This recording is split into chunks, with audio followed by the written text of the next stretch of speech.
بسم اللہ الرحمن الرحیم اعوذ باللہ من الشیطان الرجیم بسم اللہ الرحمن الرحیم نحمدہ ونصلی علی رسولہ الکریم رب اشرح لی صدری ویسر لی امری واحلل عقدۃ من لسانی یفقہوا قولی رب یسر فلا ولا تعسر وتمم بالخیر۔ سب تعریفیں اللہ رب العزت کی ذات کی ہیں، جس نے ہمیں یہ توفیق دی کہ ہم اللہ رب العزت کی بڑائی بیان کریں، اور اللہ رب العزت کے جو بتائے ہوئے احکامات ہیں بذریعہ قرآن پاک اور بذریعہ حضور نبی کریم صلی اللہ علیہ وسلم اور بذریعہ صحابہ کرام، وہ جو ہے اس وقت کے انسانوں تک، اس وقت کے لوگوں تک جو ہے وہ پہنچائے جائیں۔ یہی وہ لوگ ہیں جنہوں نے اللہ کے حکموں کو حضور نبی کریم صلی اللہ علیہ وسلم کے طریقوں پر اور صحابہ کرام کی جو جد و جہد تھی، جو محنت تھی، جنہوں نے حضور نبی کریم صلی اللہ علیہ وسلم سے ڈائریکٹ سیکھا، تو فرمایا کہ جو ان 3 چیزوں پر عمل کرتے ہوئے دنیا میں زندگی گزاریں گے اور تمام محنت کریں گے اللہ رب العزت کے ساتھ تعلق جوڑنے کی، تو وہ کامیاب ہوں گے۔ اللہ رب العزت بھی خود فرماتے ہیں قرآن پاک میں فَإِنْ آمَنُوا بِمِثْلِ مَا آمَنْتُمْ بِهِ فَإِنْ تَوَلَّوْا فَإِنَّمَا لَهُمْ فِي شِقَاقٍ بَعِيدٍ فَسَيَكْفِيكَهُمُ اللَّهُ وَهُوَ السَّمِيعُ الْعَلِيمُ۔ فَإِنْ آمَنُوا بِمِثْلِ مَا آمَنْتُمْ بِهِ، یہ اشارہ ہے صحابہ کرام کی طرف۔ اگر تم ایمان لاؤ جیسے ایمان لائے میرے صحابہ، تو پھر تو تم ہو کامیاب، فاہتدوا، پھر ہو کامیاب۔ فَإِن تَوَلَّوْا، اگر تم اس سے پھر گئے تو پھر کیا ہے؟ فَإِن تَوَلَّوْا فَإِنَّمَا هُمْ فِي شِقَاقٍ بَعِيدٍ، پھر تم بہت گمراہی کے اندھیروں میں چلے گئے، گمراہی کے جو ہے تہوں میں جو ہے وہ دھکیل دیے گئے۔ فَسَيَكْفِيكَهُمُ اللَّهُ وَهُوَ السَّمِيعُ الْعَلِيمُ، اللہ رب العزت تو ہے وہ مدد کرنے والے ہیں۔ جب کوئی انسان مصیبت میں آتا ہے تو اللہ رب العزت کی جو ہے اس کو مدد اور اس کو تمام جتنے بھی اسباب ہیں وہ اللہ رب العزت مہیا کرتے ہیں اس کی مدد کے لیے، اور وہی ہے سننے والا، وہی ہے علیم و خبیر۔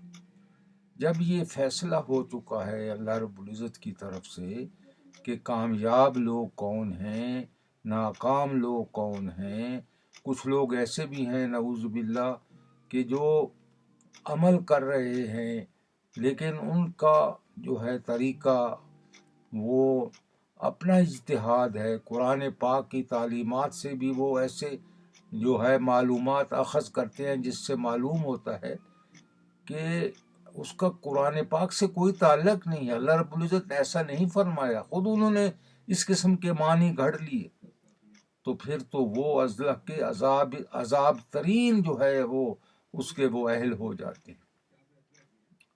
یہ بہت نازک مسئلہ ہے، اس مسئلے کے لیے اسی لیے فرمایا کہ قرآن پاک کو جو ہے سمجھ کر پڑھو، علماء کرام کے ساتھ تعلق رکھ کے پڑھو، صحیح تفسیریں جو ہیں ان پر عمل کرو، اور حضور نبی کریم صلی اللہ علیہ وسلم کی جتنی بھی مبارک زندگی ہے اس پر نظر رکھو، حضور نبی کریم صلی اللہ علیہ وسلم کے ہر پہلو کو دیکھو۔ اگر تم دیکھنا چاہتے ہو کہ حضور نبی کریم صلی اللہ علیہ وسلم کی ازدواجی زندگی کیا تھی تو آپ ان کی ازدواجی زندگی کو دیکھیں۔ حضور صلی اللہ علیہ وسلم کے لیے تو بہت سی زیادہ شادیاں فرمائیں۔ پھر اگر دیکھنا ہے کہ حضور نبی کریم صلی اللہ علیہ وسلم کا لوگوں کے ساتھ کیا تعلق تھا، حضور نبی صلی اللہ علیہ وسلم کا بچوں کے ساتھ کیا تعلق تھا، حضور نبی صلی اللہ علیہ وسلم کا خواتین کے ساتھ کیا تعلق تھا، تو یہ چیزیں دیکھتے ہوئے جب انسان کو پتہ چلتا ہے تو حضور نبی کریم صلی اللہ علیہ وسلم کی عظمت اور انسانیت کا جو معیار ہے اس کے مقام کا پتہ چلتا ہے۔ ایک موقع پہ حضور نبی کریم صلی اللہ علیہ وسلم کے پاس ایک خیمے میں آپ تشریف فرما تھے، شاید جنگ تبوک کا واقعہ تھا یا کوئی جنگ یا کوئی غزوے کے بعد جو ہے آپ پڑاؤ ڈالے ہوئے تھے، تو قیدی جو تھے جنگ بدر کا تھا میرا، کوئی قیدی، کچھ قیدی جو تھے وہ قید میں آ گئے، اور ان پر جو ہے حضور نبی کریم صلی اللہ علیہ وسلم نے فرمایا کہ ان کو جو ہے اتنا جرمانہ کر دیں یا کوئی ایسا مسئلہ. تو اب ان کے چھڑانے کے لیے حضور نبی کریم صلی اللہ علیہ وسلم کے، جہاں حضور نبی کریم صلی اللہ علیہ وسلم نے ابتدائی جو پرورش پائی تھی حضرت حلیمہ کے پاس، تو اب وہ بھی ماحول ہوگا نا، ایک معصوم بچہ ہے، اس گھر میں بھی بیٹیاں ہیں، اس گھر میں بھی بچے ہیں. تو اس گھر کی جو بیٹی تھی حضرت شیمہ، وہ حضور نبی کریم صلی اللہ علیہ وسلم کو بچوں کے ساتھ کھیلنے کے لیے حضور نبی کریم صلی اللہ علیہ وسلم کو بھی لے کے جاتی تھی، اور پھر وہ مقابلہ کرتے تھے بچوں کے ساتھ. تو وہ کہتی تھی دیکھو میرے بھائی کا کوئی مقابل ہے، میرا بھائی تو سب سے زیادہ خوبصورت ہے، اور میرا بھائی جو ہے یہ دنیا کا عظیم ترین لیڈر بنے گا، دنیا کا عظیم انسان بنے گا. اب اسے کیا پتا کہ جو اپنے ہاتھ میں اس نے اٹھایا ہوا ہے یہ تو اشرف الانبیاء ہے، یہ تو محسن انسانیت ہے، یہ تو اللہ رب العزت کے چنے ہوئے آخر الزمان نبی ہیں. مجھے کیا پتا. لیکن بہرحال ایسے ایسے واقعات حضور نبی کریم صلی اللہ علیہ وسلم کے جو ہے وہ وہاں ظاہر ہوتے تھے کہ وہ جب لے کے جاتی تھی حضور نبی بکریاں کو چرانے، تو بکریاں ساری ایک جگہ اکٹھی رہتی تھی، کوئی وہ وائلیٹ نہیں کرتی تھی، کوئی ادھر ادھر بھاگتی نہیں تھی. اور پھر حضور نبی کریم صلی اللہ علیہ وسلم کے ساتھ آسمانوں سے بادل جو ہیں وہ ساتھ چلتے تھے، ان کے لیے سایہ کرتے تھے جو بڑے، تو وہ چیزیں بھی ان کے تھیں. خیر، تو وہ حضور نبی کریم صلی اللہ علیہ وسلم اب بیٹھے ہوئے ہیں خیمے میں، تو ان کو بتایا گیا، تو یہ چلی ہیں. تو جب انہیں پتہ چلا کہ میرے خاوند کو جو قید کیا ہے اور اس کی سزا جو ہے معاف ہو سکتی ہے حضور نبی کریم صلی اللہ علیہ وسلم سے، اور حضور نبی کریم صلی اللہ علیہ وسلم تو وہ ہیں جن کو میں نے اپنی گود میں جو ہے لوریاں دی ہوئی ہیں. تو وہ چل پڑی اس جو ہے اعتماد کے ساتھ اور ایک حجت لے کر، اور یہ بڑی بہنوں کو. خیر، تو حضور نبی کریم صلی اللہ علیہ وسلم کے پاس جب پہنچے تو پہرا لگا ہوا تھا، تو صحابہ کرام تلواریں لے کے کھڑے تھے. تو اس نے فرمایا حضور نبی علیہ وسلم کو بتاؤ اس کی بہن آئی ہے. تو ان سب کو پتہ تھا، صحابہ کو تو پتہ تھا کہ حضور نبی علیہ وسلم کی کوئی بہن نہیں ہے، لیکن پھر بھی وہ اندر گئے اور انہوں نے بتایا یا رسول اللہ ایک خاتون ہے جو کہتی ہے کہ میں حضور نبی صلی اللہ علیہ وسلم کی بہن ہوں. حضور صلی اللہ علیہ وسلم فرمایا فوراً پہنچا. حضور ہم کھڑے ہو گئے، جب دیکھا تو حضرت شیمہ تھی، تو اپنی چادر بچھائی، عزت فرمائی بہنوں کے لیے. یہاں سے سبق ملتا ہے کہ بہنیں گھر آئیں تو کتنی عزت کرنی چاہیے. یہ حضور نبی کریم صلی اللہ علیہ وسلم نے سبق دیا ہے کہ بیٹی آئے تو اس کے لیے کیا ہے، کوئی باپ کھڑا ہوتا ہے حضور صلی اللہ علیہ وسلم حضرت فاطمہ کے لیے کھڑے ہو جاتے تھے. اکرام، عزت کی، بیٹیوں کی عزت جو ہے پوری قیامت تک جو ہے دنیا لوگ اس طرح کریں. اب وہ بہن کی عزت دیکھیں، حضور صلی اللہ علیہ وسلم رضائی بہن ہے، اپنی بہن ہی نہیں ہے جس نے پالا ہے وہ. تو حضور نبی صلی اللہ علیہ وسلم کھڑے ہو گئے، فرمایا میری بہن آئی ہے. میری پہچان لیا کہ وہ شیمہ ہے جن کی میں ہاتھوں میں کھیلا ہوں، میری پرورش ہوئی ہے. تو آپ نے فرمایا شیمہ کیسے آنا ہوا؟ تو اس نے فرمایا یا رسول اللہ میرا خامند آپ کی کافر تھا، وہ میرا خامند آپ کی گرفت میں ہے، گرفتار ہے، تو میں اس کو رہا کرانے آئی ہوں، میرے پاس تو اس کی رہائی کے لیے کوئی چیز نہیں ہے. حضور نبی کریم صلی اللہ علیہ وسلم نے اس کی وجہ سے سارے قیدیوں کو چھوڑ دیا اور اپنی بہن کے تحفے تحائف اور اونٹنی پہ ان کو واپس بھیجا، اور کتنے عزت و اکرام کے ساتھ. اور پھر صحابہ کرام کو آ کے بتایا کہ میری بہن آئی تھی تو میں نے آپ سے مشورہ نہیں کیا. یہ پہلی دفعہ ہوا ہے کہ میں اتنا مغلوب ہو گیا تھا اپنے جذبات میں. تو صحابہ نے فرمایا یا رسول اللہ کوئی بات. تو یہ تھے اخلاق، یہ تھی محبت، یہ تھی انسانیت کے ساتھ جو ہے تعلق، انسانیت سے محبت. اگر انسانیت کے ساتھ محبت نہ کیا جائے تو پھر کیا وہ تو درندگی ہوگی نا. پھر ہر آدمی جو ہے، جیسے آپ دیکھ رہے ہیں ہمارے معاشرے میں اس وقت جو پاکستان کے حالات ہیں، آپ دیکھو سڑکوں پہ درندگی ہے، مارے جا رہے ہیں لوگوں کو، جس طرف جہاں جیسے چاہے جس کو جس طرح مار دو، جس طرح جو ہے بلوا کر دو، جس طرح کسی کے گھر میں داخل ہو جاؤ. نہ کوئی عزت ہے، نہ احترام ہے، نہ ان کا جنہوں نے اس پاکستان کو بچایا، جنہوں نے اس پاکستان کو بنایا، اس کا بھی کوئی احترام نہیں ہے ہمارے ہاں. یہ کیا ہے؟ یہ وائلنس، یہ بھی تو انسانیت ہے نا. جب حضور نبی کریم صلی اللہ علیہ وسلم کی تعلیمات سے ہٹیں گے تو پھر ایسے ہی واقعات پیش آئیں گے، بے راہ روی ہوگی، لوگ جو ہے اپنی من پسند کی زندگی کو اپنا لیں گے. چند ایسے عناصر جن پر کسی کا کوئی کنٹرول نہیں ہوتا، صرف وہ لوگ ان کا کنٹرول ہوتا ہے جن کی طرف سے یہ انہیں پیغام ملتا ہے کہ دہشت گردی اور جو ہے جتنا ٹیرورزم کرو، جتنا لوگوں کو ہراساں کرو، جتنا حکومت کے لیے مشکلات پیدا کرو، جتنے جو ہے لوگوں کے لیے تکلیف پیدا کرو. یہ آج کے دور کی سیاست ہے. ابھی نہیں دیکھا تھا کسی دنیا کے کسی حصے میں اتنی شائستگی ہوتی ہے.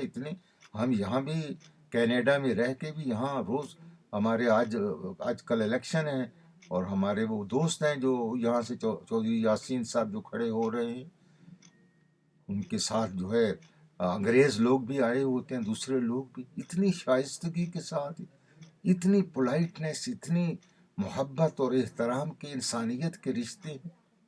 ان کو بھلا دینا اور ان کے لیے جو ہے انسان اپنے جو ہے ساری تہذیب کو ختم کر دے، بہت افسوس کی بات ہے. بہرحال کیا کر سکتے ہیں. قرآن پاک کی طرف لوٹتے ہیں. 195 نمبر آیات، اب تک جو آیات پڑھی ہیں اس میں صرف مسائل ہی تھے. اس سے پہلے 190 نمبر آیات اور پھر اس کے آگے وَاقْتُلُوهُمْ حَيْثُ ثَقِفْتُمُوهُمْ، وہ آیات تھی قاتلو فی سبیل اللہ الذین یقاتلونکم، تم ان سے لڑو، تم ان کو قتل کرو جو تمہیں قتل کرتے ہیں، جو تمہارے ساتھ لڑائی کرتے ہیں. وَلَا تَعْتَدُوا، اللہ رب العزت آگے حکم ریسٹرینٹ دے رہے ہیں، وَلَا تَعْتَدُوا إِنَّ اللَّهَ لَا يُحِبُّ الْمُعْتَدِينَ، اور حد سے مت بڑھنا. جتنا وہ تمہیں پہلے جو پہل کرے گا اس کا جواب اللہ رب العزت نے ہمیں کرنے کو دیا. کسی پر ہم پہل تو کر ہی نہیں سکتے، کسی کافر کو بھی نہیں مار سکتے جب تک کہ وہ کوئی اشتعال انگیزی یا کوئی ایسا حرکت نہیں کر رہا جس سے ہمارے نقصان پہنچ رہا. ہم کافروں کے ملک میں رہتے ہیں، یہاں اگر ایسے ہوتا کہ وہ ہر ایک کو چاہے مار، ہر ایک کی وہ حفاظت کرتے ہیں، ان کے ملک میں رہتے ہیں، حفاظت کرتے ہیں مسائل یا دوسری چیزیں. اور پھر الحمدللہ آج کا دور لوگوں کو جو سمجھ آئی ہے، لوگ سمجھے ہیں، دھڑا دھڑ لوگ مسلمان ہو. ایک یہودی ڈاکٹر مسلمان ہوا ہے اور اس نے اپنی ساری ریسرچ کی ہے اور اس نے کہا ہے کہ سب سے پاکیزہ خواتین مسلمان عورتیں ہیں. اور وہ یہ مسلمان علاقے میں اس نے جینز خواتین کے چیک کیے، اور پھر دوسری طرف تو مسلمان خواتین میں کوئی جو تھا کسی ایک عورت میں بھی ایسا نہیں تھا کہ اس میں کوئی زیادتی، کوئی جو ہے اس نے کوئی اپنے گھرانے کے ساتھ یا اپنے شوہر کے ساتھ کوئی ناانصافی کی. لیکن وہ کہتے ہیں جب میں نے انگریز عورتوں کی دیکھی تو وہاں 3 4 ڈینز پائے جاتے تھے ان کے باڈی میں. اور پھر کہتا ہے میں نے اپنے گھر کی جب کی تو اس میں 3 ڈینز تھے. یعنی مختلف انسان جو ہے ان خواتین کے ساتھ جو ہے وہ انہوں نے تعلق رکھے. اور وہ بتا رہا کہ میرے 3 بچے ہیں جس میں سے 2 بچے میرے ہیں ہی نہیں، وہ حرام کے ہیں، اور 1 بچہ ہے میرا. یہ بھی تو وہ مسلمان ہو. اب وہ کیا ریسرچنگ کرے گا، کیا کیا کہے گا. اسی طرح جو ہے ایسے لوگ مسلمان ہو کے پھر وہ اپنے آپ کو بتا رہے ہیں کہ انسان جو ہے ہکا بکا رہ جاتا ہے کہ ہمارے اسلام میں کتنی جو ہے تازگی ہے، کتنی فرحت ہے، اور ہم ہیں کہ لوگوں کے حقوق اور اللہ کے حقوق کو جو ہے رونتے جا رہے ہیں. تو خیر کیسے آئے گی اگر ایسے کریں گے. آگے ایک حج کی بہت بڑی آیات ہے، وَتِمُّ الْحَجَّ وَالْعُمْرَةَ لِلَّهِ اللہ کے لیے خالصتاً اللہ رب العزت کے لیے حج اور عمرہ کرو. اور فَإِنْ أُحْصِرْتُمْ، اور اگر تمہیں روک لیا جائے، جیسے حضرت 7 ہجری کو جا رہے تھے اور صلح حدیبیہ ہوئی، حضور صلی اللہ علیہ وسلم کو نہیں کرنے دیا گیا تھا عمرہ، تو یہ اللہ رب العزت فَإِنْ أُحْصِرْتُمْ فَمَا اسْتَيْسَرَ مِنَ الْهَدْيِ، جو چیز میسر ہو اس وقت قربانی وہ کر لو، قربانی کر لو. یہ کچھ مسائل ہیں. وَلَا تَحْلِقُوا رؤوسکم حتی یبلغ الہدی محلہ، اور اس وقت تک اپنے سر نہ بونڈاؤ جب تک کہ وہ آپ کی جو ہے قربانی وہ وہاں نہ پہنچ جائے جہاں اس کو حلال کرنا ہے. تو یہ جو ہے مسائل، اس میں سارے مسائل ہیں. الحمدللہ بڑی آیت ہے، تو اس میں مسائل کا جو بھی اس کو آگے جہاں یہ ختم ہوتی ہے کہ اگر تمہارے پاس جو ہے وہ ہمت نہیں ہے تو 3 روزے تم نے وہاں رکھنے ہیں، اور پھر 7 روزے گھر جا کے رکھنے ہیں، 10 روزوں کو مکمل کرنا ہے. اور یہ 10 روزے ان لوگوں کے لیے نہیں ہیں. یہ 10 روزے کب رکھنے ہیں؟ جب آپ قربانی نہیں کر سکیں گے اور کوئی ایسی وجہ ہوتی ہے. اور اگر پہلا یہ تھا کہ اگر آپ سر منڈائے، اور اس میں یہ فرمایا تھا نا کہ جب تک وہ قربانی اپنی جگہ نہ پہنچے آپ نے سر نہیں، لا تحلقوا رؤوسکم حتی یبلغ الہدی محلہ فمن کان منکم مریضا او بہ اذن راسہ، یا جس کے سر میں کوئی تکلیف ہو، فدیۃ من الصیام والہدیۃ والنسک، تو وہ فدیہ دے. ہمیشہ فدیہ جو ہے وہ 3 اللہ رب العزت نے اس میں جو ہے چیزیں رکھی ہوئی ہیں، یا روزے رکھو، یا صدقہ کرو، یا پھر جو ہے وہ قربانی کرو. تب یہ ہے یہ ختم ہوگا جو کوئی دم پڑا ہے یا کوئی نقصان ہوگا. تو یہ سورہ جو ہے اس میں یہ معلوم ہے. الحج اشہر معلومات فمن فرد فیہن الحج فلا رفث ولا فسوق ولا جدال فی الحج وما تفعلوا من خیر یعلمہ اللہ. یہ اللہ فرما رہا ہے حج کا مہینہ مقرر ہے، اور جب تم ارادہ کر لو کہ حج کرنا ہے تو پھر بیویوں کے پاس جانا، فسق و فجور کرنا، لڑائی کرنا، حج کے دنوں میں یہ پابندی اللہ نے لگائی ہوئی ہے. فمن تفعلوا، جو تم کام خیر کا کرو گے اللہ کو اس کا پتہ ہے. وتزودوا، اور اپنے ساتھ زاد راہ رکھو. فإن خیر الزاد التقوی، سب سے زیادہ تو تقوی جو ہے وہ انسان کی جو سب سے بڑی جو ہے طاقت ہے وہ خیر زاد راہ ہے. لیکن کھانے پینے کی چیزیں تاکہ وہاں محتاجی نہ ہو اور یہ چیزیں آپ کو جو ہے وہاں تنگ نہ کرے. واتقون یا اولو الالباب، اے عقل والو اللہ سے ڈرو. ڈرنا اللہ سے، اللہ رب العزت سے ڈرنا. لیسا علیکم جناح ان تبتغوا لیسا علیکم جناح ان تبتغوا فضلۃ من ربکم، کوئی گناہ نہیں ہے جب حج کے دنوں میں تم جاؤ، کاروبار کرو، کوئی لین دین کرنا ہے کرو. لیسا علیکم جناح ان تبتغوا فضلا من ربکم، اللہ کے جو معاملات لین دین وہاں ہے. لیکن فَإِذَا أَفِضْتُم مِّنْ عَرَفَاتٍ، جب لوٹو مقام عرفات سے، وَاذْكُرُوا اللَّهَ عِندَ مَشْعَرِ الْحَرَامِ، تو پھر جو ہے وہاں مشعر حرام جو ہے اس پر آپ نے وہ کرنا ہے، وہاں جا کر ذکر کرنا ہے. مشعر حرام وہاں پر آپ نے ذکر خیر کرنا ہے. وہ مقام ہے جب آپ عرفات کے بعد جاتے ہیں تو وہاں ٹھہراؤ ہوتا ہے، رکتے ہیں مشعر حرام میں، اور پھر وہاں فرمایا کہ ذکر ہی کرتے رہو، اللہ رب العزت کو یاد کرتے رہو. یہ سارا حج کا معاملہ جو ہے اللہ کے ساتھ تعلق، یعنی بالکل جب حج کے بعد سب سے جو بڑا انعام ہے وہ کیا ہے کہ انسان پاک اور صاف ہو جاتا ہے. وَاذْكُرُوا كَمَا هَدَاكُمْ، اور ذکر ایسے کرو جیسے ہم نے آپ کو بتایا ہے. ایسے نہیں ہے کہ کوئی ذکر آبا و اجداد کا کرتے تھے، نعوذ باللہ، بڑی تعریفیں کر بیٹھتے تھے. اور ذکر اللہ فرماتے ہیں وہاں ذکر کرو کما ہداکم، جو ہم نے فرمایا ہے. وَإِن كُنتُم مِّن قَبْلِهِ لَمِنَ الضَّالِّينَ، اس لیے کہ تم اس سے پہلے بھٹکے ہوئے لوگ تھے. اس لیے اللہ فرما رہے کہ وہ بھٹکے ہوئے لوگوں کے لیے جو ہے وہ نہیں ہے. ثم افیدوا من حیث افاد الناس، تو پھر لوٹو وہاں سے جہاں سب لوگ لوٹتے ہیں. واستغفر اللہ ان اللہ غفور الرحیم، اور اللہ سے استغفار کرتے جاؤ، اللہ معاف کرنے والا. یہ حج کے دوران کے کچھ مسائل ہیں.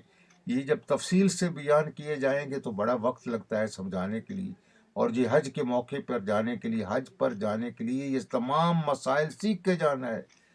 اگر مسائل اور اللہ کے حکم جو اللہ رب العزت نے اتنی بڑی زیادہ 10 آیات ہیں یہ جو میں نے پڑھی ہیں، مختلف موقعوں پر اللہ رب العزت نے حکم جاری فرمائے ہیں ہر کام کے لیے. یہ حج کے مسائل ہیں. حج کے مسائل میں کیا کیا چیزیں کرنی ہیں، کہاں قربانی کرنی ہے، کہاں بال جو ہے کٹوانے ہیں، کہاں کتنا رہنا ہے، کہاں رکنا ہے. یہ ساری چیزیں اگر اس میں کوئی دم پڑ گیا تو پھر قربانی کرنی پڑے گی، یا روزے رکھنے پڑیں گے، یا صدقہ دینا پڑے گا، کتنے اچھے آدمیوں کو کھلانا پڑے گا. تو اس لیے یہ ان چیزوں سے بچنے کے لیے انسان جو ہے مسائل کے ساتھ ساتھ چلے. اس لیے جب گروپ میں جاتے ہیں تو ایک عالم دین آپ کے ساتھ ہوتا ہے جو آپ کو وہ جو ہے آپ کی رہنمائی کرتا ہے اور آپ کو ان تمام چیزوں سے بچاتا ہے. تو آج کا بس اتنا ہی انشاءاللہ. تو اللہ رب العزت سے دعا ہے کہ اللہ رب العزت ہمیں توفیق دے اور ہم یہ باتیں کرتے رہیں اور آپ سنتے رہیں اور عمل کرتے رہیں. جب بھی بیٹھیں تو عمل کی نیت سے انشاءاللہ اس پر عمل کرنے کی جو ہے نیت کر لیا کریں. اور الاعمال بالنیات، اور عمل جو ہے نیت جو ہے عمل سے بھی بہتر ہے. تو انشاءاللہ اس کا بھی حل ملے گا. اگر انسان نہ کر سکے تو اللہ رب العزت اس عمل پر جو اپنی نیت کی ہے اس پر بھی اللہ رب العزت نیکی عطا فرمائے. وما علینا الا البلاغ.